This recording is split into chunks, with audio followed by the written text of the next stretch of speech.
This year, I wanted to discuss a very important subject, and that is Srila Prabhupada's heart. Because in Nectar Devotion, Prabhupada, he quotes one Sanskrit proverb, and that proverb is that from disappointment arises the greatest satisfaction. Now, I always wondered, in the contradictory symptoms of love, how can disappointment and satisfaction go together? I could never understand it. And I thought that maybe there was some mistake in the translation. But now, looking back at Srila Prabhupada and his life, I'm understanding how much disappointment Srila Prabhupada had to establish this temple. Coming to America, he had his stroke. He said that from that time, his health was, he always suffered ill health from 1967 onwards. He always had ringing in his ears and other types of symptoms after a stroke.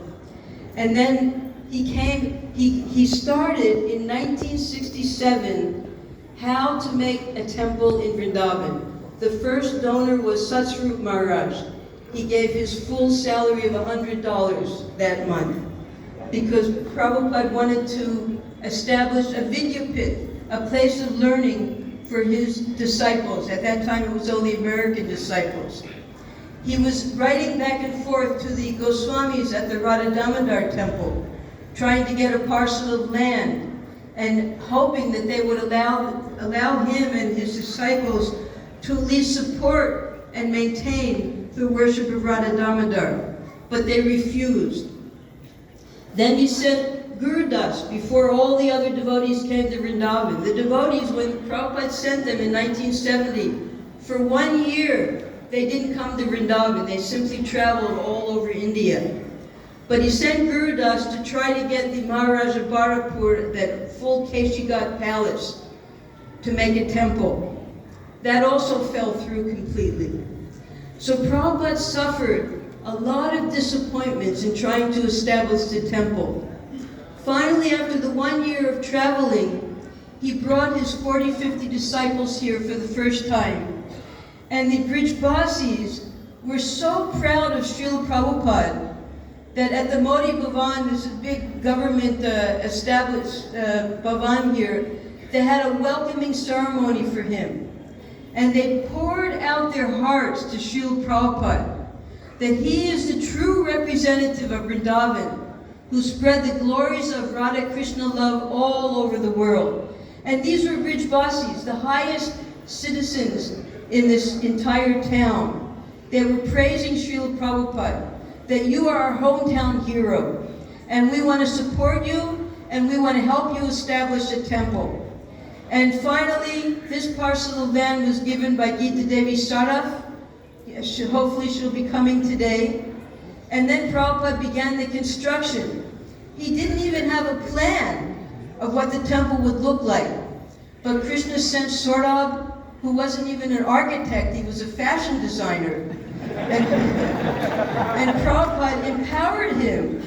He was a Bhakta Hans. And when he got initiated, 2 weeks after he met Prabhupada, Prabhupada told him his name, your name is Saurabh. And Hans, he said, Zorro? So he thought his name was Zorro, was a great Mexican bandit who used to help the poor people. For 2 weeks he didn't know what his name was even. So he did not pick up his pencil. He came here, lived in a little dirt hut with Gunardava, who was the construction manager, and he didn't pick up his pencil. He just drew the entire temple in one sitting and sent it to Prabhupada. And he realized, because what the Delhi architects did was they made it at ground level, and we know what happens when it floods here. So he decided the temple had to be uplifted, but there was no money for filling. So he dug this courtyard, and with that sand, he uplifted where we're sitting right now. So ingenious. And at that time also, because now we had a sunken courtyard, he envisioned that we would have boat festivals here. So much thanks to the inspiration that Prabhupada gave his disciples, particularly Saurabh. Prabhupada was always beating him. Faster, faster, why this mistake? Why so much money? And Shruti Kirti was like, oh, Saurabh, he's always getting it so hard. But then he realized that actually that was the greatest mercy. Because when the spiritual master chastises, it means he loves the disciple most.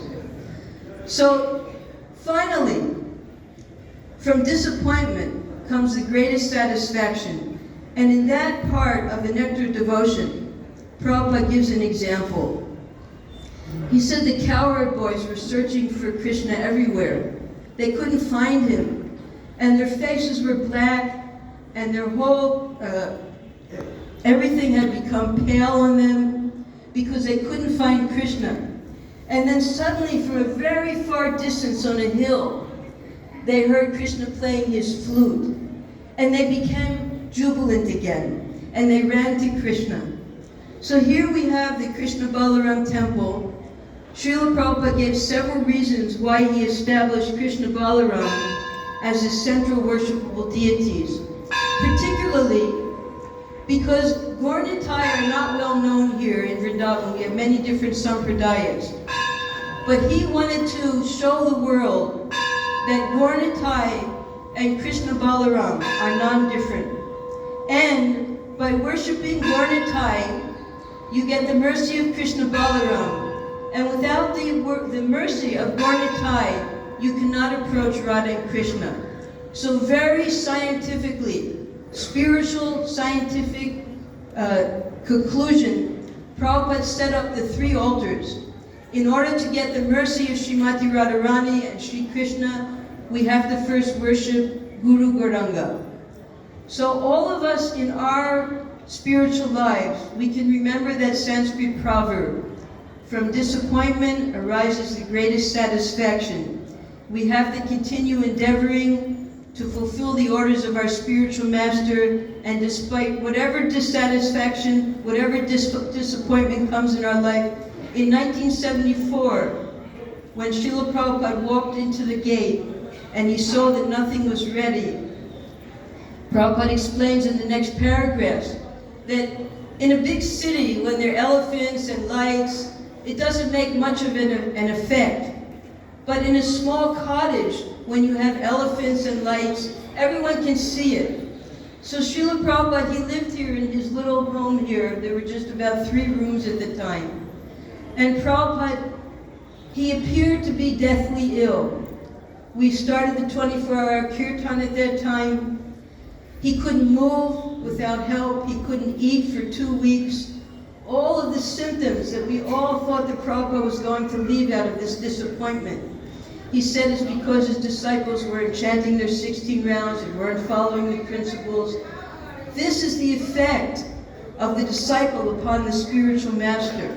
And we saw all of that. It was right there clearly in front of us. So we have to remember that in the pure heart of Srila Prabhupada, despite all disappointment, despite illness, despite everything, he endeavored to establish this temple. And by his love of Krishna Balaram, we're all sitting here today. Hare Krishna.